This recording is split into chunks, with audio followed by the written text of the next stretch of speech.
Don't play with it, don't be dishonest. Ay, still not understanding. Hello, how y'all doing today? I hope you're enjoying this beautiful, beautiful Friday. Anyway, Hurricane Katrina been really, really heavy on my heart and on my mind lately. And I just been doing a whole bunch of research about it, looking at TikTok videos and just at all how everything played out. Like, I was only 15 years old when Katrina happened. I was in my ignorant stages, like really didn't care about anything if it wasn't happening to me. You know, I was living up north in Illinois. Couldn't care less type deal. But yeah, I started digging down deep on how the victims was treated, you know, in New Orleans. Not only in New Orleans, on top of that. Okay, let me get down to it. New Orleans, Louisiana, whatever, that wasn't the only state or city that had got hit really, really bad. Mississippi definitely got hit. Probably not just as bad as New Orleans, but Mississippi's like right next door to Louisiana. Of course they're going to get hit. It's just that the media didn't cover it like how they cover it Louisiana. And I was just like, what? Mississippi got hit like this too? In Alabama? Like, I was at all like, what? And I just started digging deeper and deeper. And when I found out race was involved with it, and when I found out the police was acting funny too, and man, my heart goes out to these victims. I know they still dealing with some type of PTSD because there is no way these people was living like this for days at a time with no help whatsoever. And like just hearing what the president, how he was, oh my, it was just too much. It was a lot. But anyway, I got some videos put together that I had researched and I thought was very informational wise and that everybody should see. But I'm gonna put everything together and hopefully you guys can enjoy this and get educated, like, because I was so ignorant about this whole situation. I feel so bad because of that. But yeah, let's get into it, y'all.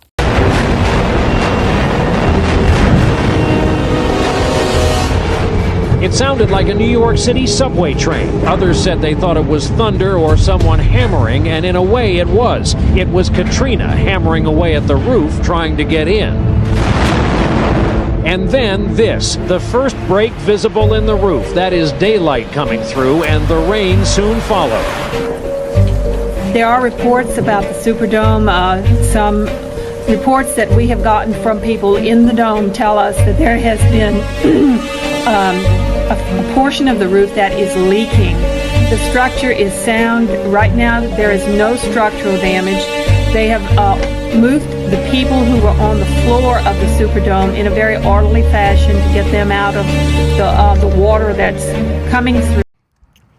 So, speaking more on what happened in the Superdome. So, what happened in the Superdome was a lot of people was put in the Superdome just like they was the convention center.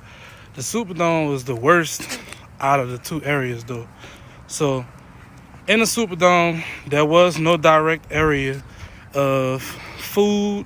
There was no direct area of shelter outside of the cots that they got like a week later that they put on the Superdome floor.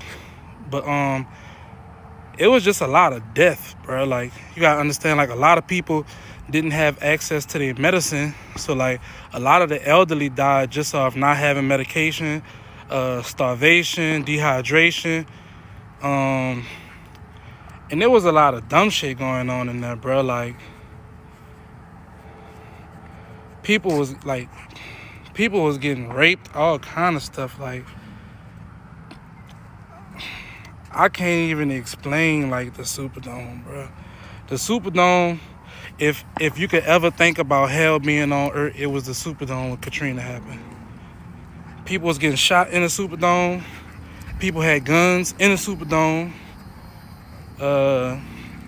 For a long time, they didn't have no police, like, regulation in the Superdome. So it was a lot of, like, shit, it was on some fend for yourself type stuff. So it was a lot of dog-eat-dog world type stuff going on. But People was fighting over food, fighting over water. Dead bodies was all over, and that's not like that's not me being dramatic. This is really me being light, talking about the situation. But it was just a lot of death. It had a foul smell in there, all kind of stuff. As we approach the anniversary of Hurricane Katrina, it's important to know that so much happened in a short span that the media couldn't keep up or simply neglected stories. Here are 13 astounding facts about Katrina that you should know. 6,500 inmates in the Orleans Parish Prison weren't evacuated. As the first floor cells started to flood, the guards left the prisoners. There are no official reports on inmate deaths. However, Human Rights Watch compared a pre-Katrina list of inmates to a post-Katrina list and found 517 were unaccounted for. A bus station was turned into a prison where mostly black and brown people, including Muslims suspected of being terrorists, were mass arrested. They slept on concrete, were denied phone calls and legal counsel, and forced to plead guilty. On Danziger Bridge, police shot and killed unarmed black people in the back, including one with a mental disability. The officers involved have since been released from prison. The Department of Homeland Security hired Blackwater mercenaries to patrol streets with assault rifles and body armor instead of assisting with relief efforts. When thousands of people tried to cross the Mississippi River to reach dry land, they were turned away by the police from Gretna, a predominantly white town, who shot over their heads and used helicopters to intimidate. After the levees broke, thousands were stranded on rooftops and in attics in St. Bernard Parish. The U.S. response was non-existent. The Royal Canadian Mounties arrived first to launch rescue efforts. 32 residents drowned at St. Rita's nursing home because they weren't evacuated. Mexico assisted by sending a mobile surgical unit and over 450 tons of food, water, diapers, and medical supplies. And Mexican Marines conducted relief work. Immigrants poured in from Mexico and Central America to rebuild the region in the heat for low wages. New Orleans built this monument to honor them. Cuba was the first country to offer aid and pledged to send 1,586 doctors and 26 tons of medicine. Cuba offered to donate money raised from their World Baseball Classic to ensure the U.S. embargo was not violated. Venezuela offered $5 million in aid and 1 million barrels of oil. And Iran offered 20 million barrels of oil. The U.S. rejected all of it. Katrina launched one of the country's largest oil spills in U.S. history, releasing over 8 million gallons of oil, almost as many gallons as the 1989 Exxon Valdez disaster. Many were not compensated for this damage. FEMA trailers were contaminated with formaldehyde at levels 4 to 11 times higher than average. Survivors still suffer from these effects. Katrina was a man-made disaster as the Mississippi River didn't even flood. In 1965, the Army Corps of Engineers built the Mississippi River Gulf Outlet for oil shipping purposes. Outlet channeled the storm surge and led to the breaches of the levees that were neglected for years. Overall, governments failed and corporations exploited while others sacrificed their time and resources to help. When systems fail by design, it's up to the people to unite. Don't let this history get erased. And did you know this history? It is so crazy that other countries came out to help first before our own country. Like, and the United States is so quick to help out other countries and stuff, giving them billions of dollars. But when it comes to our own, there's no handout. There is no help. And it's just so ass backwards. And man, let's just keep on going. And shout out to the Mexican Marines with their relief work. Like, thank y'all. And I'm pretty sure Louisiana and Mississippi is like really, really thankful for y'all help because ours didn't even come out to help. So the question is, were there helicopters shooting at refugees? I didn't see that happen nowhere. And that's not nothing that I've heard. So like, to answer your question from my behalf, no.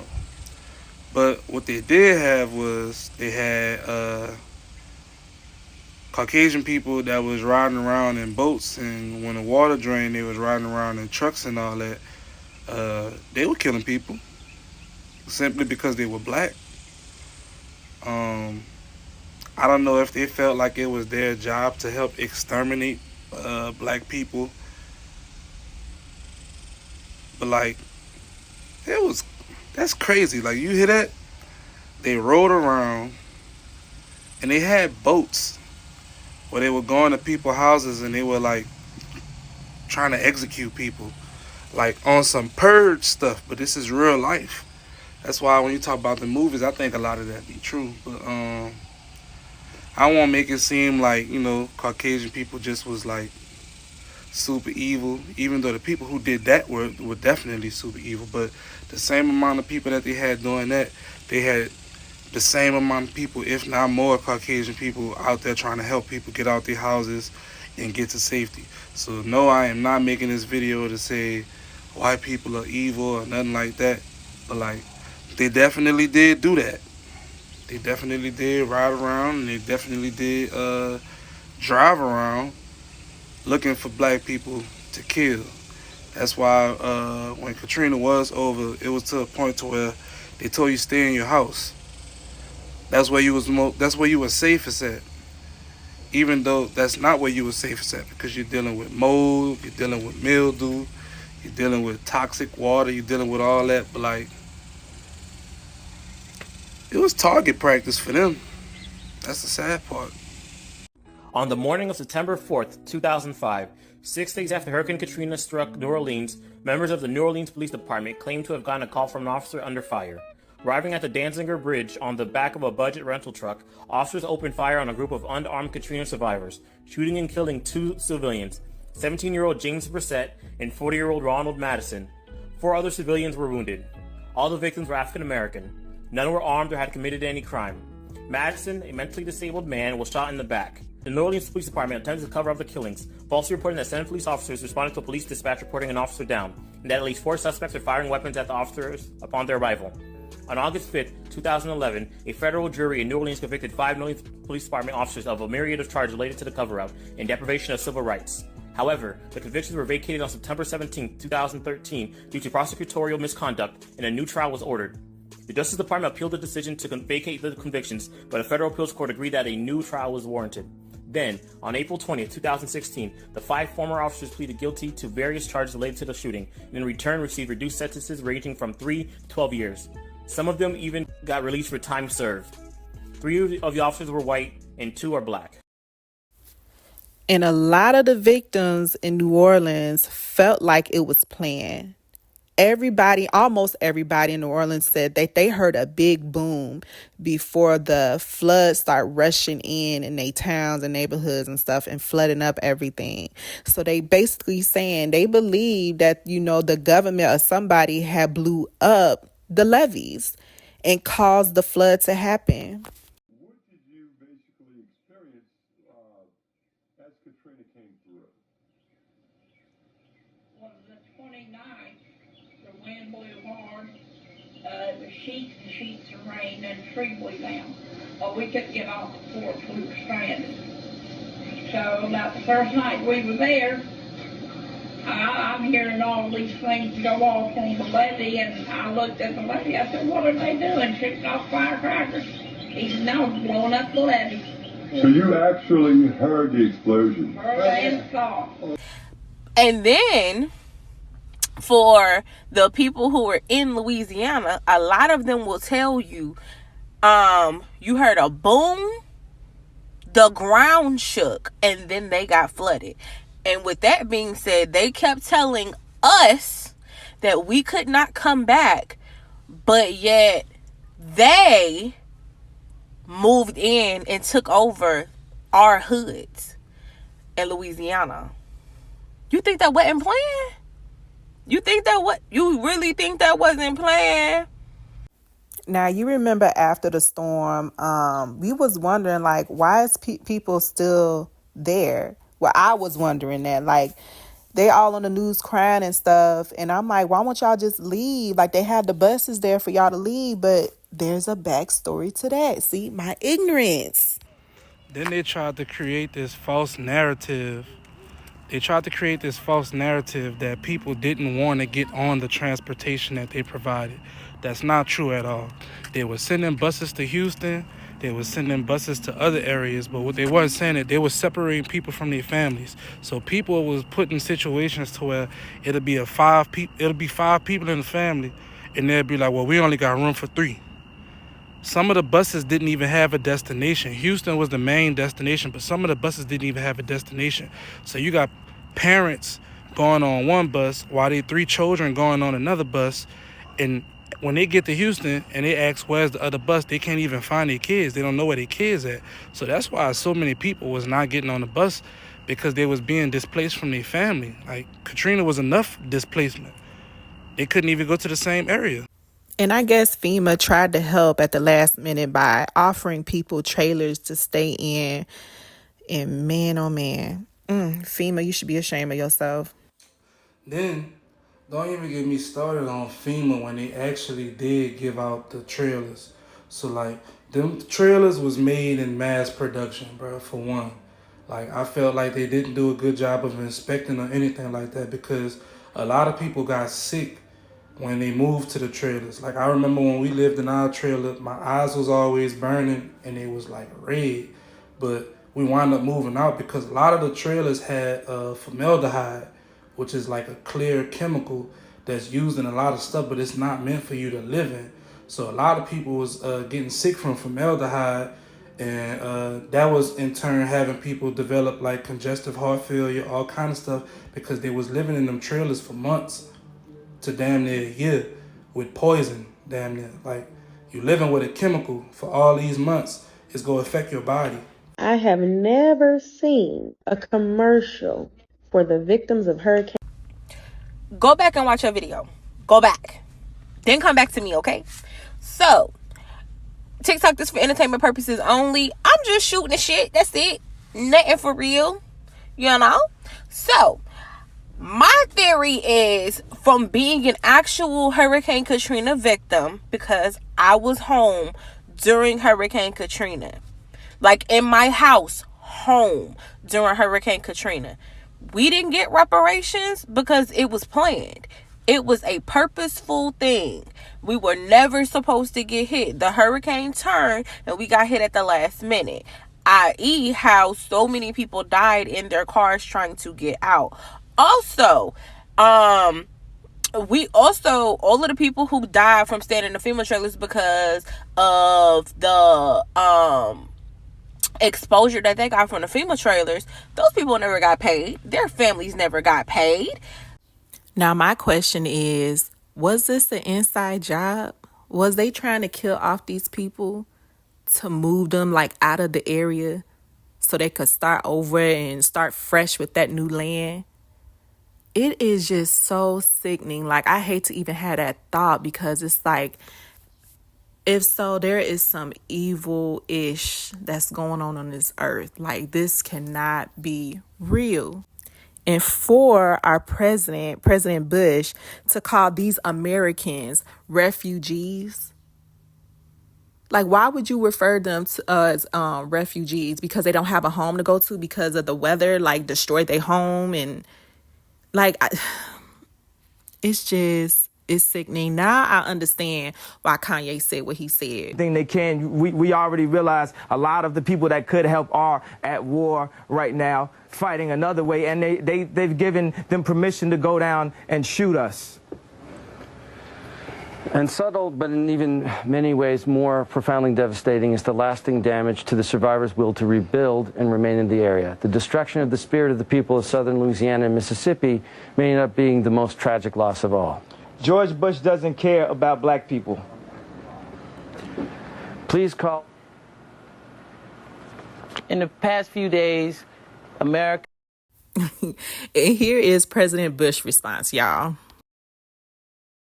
About a week after the storm hit, NBC aired a telethon. Yes. Asking for help for the victims of Katrina. We had celebrities coming in to ask for money, and I remember it vividly because I hosted it. And at one part of the evening, I introduced Kanye West. Were you watching? No. You remember what he said? Yes, I did. George Bush doesn't care about black people. Call me racist. Well, what he said was, George Bush doesn't care about black people. That said he's a racist. And I didn't appreciate it then, and I don't appreciate it now. It's one thing to say, I don't appreciate the way he's handled his business. It's another thing to say this man's a racist. I resent it. It's not true. And it was one of the most disgusting moments of my presidency. This is from the book. I faced a lot of criticism as president. I didn't like hearing people claim that I lied about Iraq's weapons of mass destruction or cut taxes to benefit the rich. But the suggestion that I was racist because of the response to Katrina represented an all-time low. Yeah, still feel that way as you read those words. Felt them when I heard them, felt them when I wrote them, and I felt them when I'm listening to them. You say you told Laura at the time it was the worst moment of your presidency. I wonder if some people are going to read that and they might give you some heat for that. And the reason is this. I don't care. Well, here's the reason. You're not saying that the worst moment in your presidency was watching the misery in Louisiana. You're saying it was when someone insulted you because of it. And I also make it clear that the misery in Louisiana affected me deeply as well. Like I was saying in the beginning of the video, Louisiana, well, New Orleans wasn't the only place where it had hit. There was Mississippi, Texas, Alabama, like most of the southern states, like they was affected by this too. Not to mention, whenever you hear Katrina, you don't hear nothing about Mississippi. You don't hear nothing about Mississippi. You only hear how bad Louisiana got it. Louisiana flooded worse, yes. We got the hurricane. We got fucked up. But you never hear nothing about Mississippi. It's always just Louisiana. I mean, you know, like I said, it's for entertainment purposes only, but we don't get reparation because it was planned. They wanted their city back. We had took that bitch over. They got it back.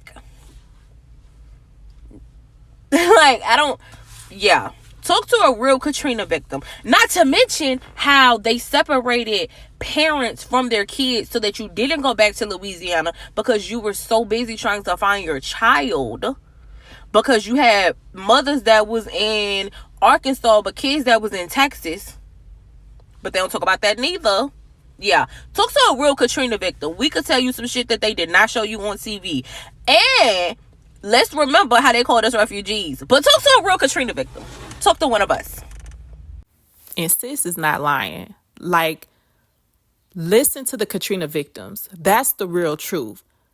My fiance, he is from Louisiana, and he tells me some stories about what happened. Like, no, he wasn't in New Orleans, but, you know, he was still affected. He was in Louisiana, Shreveport, Louisiana. And he told me some stories, and it's just like, what? And the news didn't catch this? The news didn't talk about this, get people aware about what was going on over there? But yeah, I just thought I should share this with y'all. I thought it was very, very important for us to know so you know history won't repeat itself. I hope you guys made it through this whole video. I didn't mean it for it to be this long, but it's very, very necessary because, you know, this is our history. This is American history, and, you know, it needs to be known.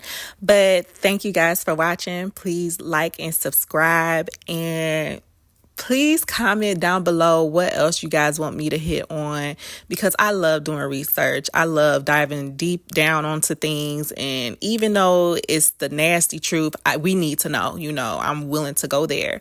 So yeah, hit me up, let me know. Thank you guys for watching once again. Bye.